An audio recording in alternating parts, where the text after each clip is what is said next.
Hello viewers, আসসালামু আলাইকুম। So আমার পরীক্ষা শেষ, আমার এক্সাম শেষ। এই জন্য তাই আমার উপমনিরা আসছে আমাদের বাসায় বেড়াইতে। এই জন্য আমরা একটু সন্ধ্যাবেলা কিছু স্ট্রিট ফুড খেতে বের হয়েছি। আমাদের তো ভেলপুরি অনেকে সবার ফেভারিট থাকে, এই জন্য তাই একটু ভেলপুরি খেতে আসলাম। আর এইদিকে উপমনি কি বলতেছিল, মানে একটু হাই দিচ্ছিল লাগে। আর এইদিকে এই যে উনি বলতেছিলেন কি যে আমরা ভেলপুরি আমরা বলতেছিল কি যে ভেলপুরি খেতে আসবো, আর কি কি যেন বলতেছিল আমার মনে নাই তখন। তো আমাদের ভেলপুরি এসে গেছে। আর এই ভেলপুরি টক কিন্তু মিষ্টি ছিল।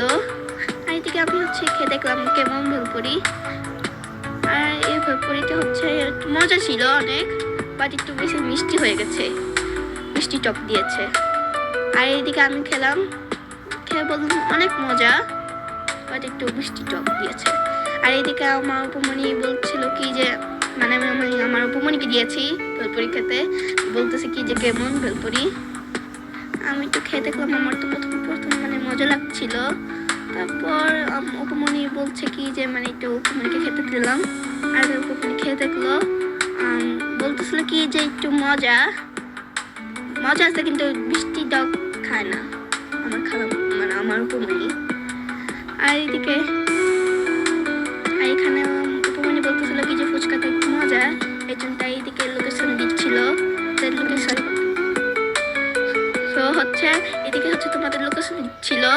আর এদিকে মিরপুর 1 নম্বরের লারিবে থেকে আমরা খাচ্ছি, লোকেশনটা বলে দিচ্ছিল। আর এদিকে আমি খাচ্ছি ভেলপুরি।